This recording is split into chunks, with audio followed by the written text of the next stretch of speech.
আসসালামু আলাইকুম গাইস। তো আমি চলে আসছি চুনারুঘাট আসামপাড়া। এখানে আসছি আর এখানে একটা জিনিস দেখে আপনাদেরকে দেখাতে চাচ্ছি। সেটা হচ্ছে এখানে দেখেন, আপনারা দেখেন, যেদিকে তাকাবেন সেদিকে শুধু কুইসার আর কুইসার। কেউ আগ বলে, আবার কেউ বলে কুইসার, যে যেই নামে চিনে। তো এখানে কুইসার দিয়ে অনেক কিছু তৈরি হয়। তো কি কি তৈরি হয় তা আমরা পরে জানবো। তো এখানে আমি আবারও দেখাইতেছি, এইদিকে দেখেন, শুধু যেদিকে তাকাবেন এদিকে শুধু কুইসার আর কুইসার। অনেক কুইসার এই এলাকায় ফলন করা হয়। তো আমরা এখন যাব, একজন লোকের দ্বারা জিজ্ঞাসা করবো কুইসার দিয়ে কি কি তৈরি করা হয়। তো আসেন আমার সাথেই। কি অবস্থায়? সালাম আলাইকুম। ওয়ালাইকুম আসসালাম। ভালো আছেন? জি ভালো আলহামদুলিল্লাহ। তো আপনারা এই কুইসার দিয়ে কি কি তৈরি করেন? এই তো গুড় তৈরি করি, এরপরে লালি তৈরি করি, এরপরে এই লালি আর গুড় বিক্রি করি, এরপরে বিক্রি করিয়া আবার চাষাবাদ করি।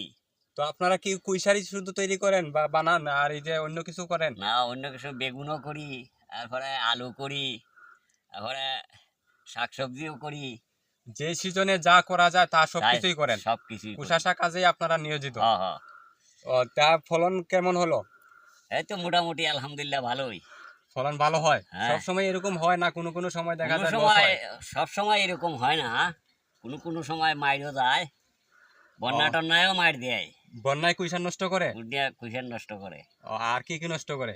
ওই তো যা যা ফসল আছে সবই যদি বন্যা উঠে সবই ক্ষতিগ্রস্ত হয়। আর এই যে দেখতেছি আপনার পিছনে অনেক কলা গাছ দেখা যাচ্ছে, হ্যাঁ, এই কলা গাছগুলা যে ভাঙ্গা টাঙ্গা দেখা যাইতেছে, এগুলা এইটা কিভাবে হলো? ওই তুফান আইলো, ঘূর্ণিঝড় আসছে, আইসা সব ভাঙ্গা ফেলাইছে। তো এইদিকে তো আপনাদের অনেক ক্ষতিগ্রস্ত হয়ে গেল। ক্ষতিগ্রস্ত হয়, ওই যে কইলাম না ক্ষতিগ্রস্ত হয়। ও, তো গাইস আপনারা তো দেখতেই পাচ্ছেন, আমরা জিজ্ঞেস করলাম ওনাকে, উনি বললো ক্ষতিগ্রস্ত হয়, লাভও হয়। আর এদিকে মনে করেন লাভ লস মিলাইয়েই আপনার সব কিছু। তো আর বেশি কথা বলতেছি না, আবারও আমি পরের ভিডিওতে আপনাকে অনেক কিছু দেখাবো। এই পর্যন্তই, সমর্থক ভালো থাকেন। খুদা হাফেজ।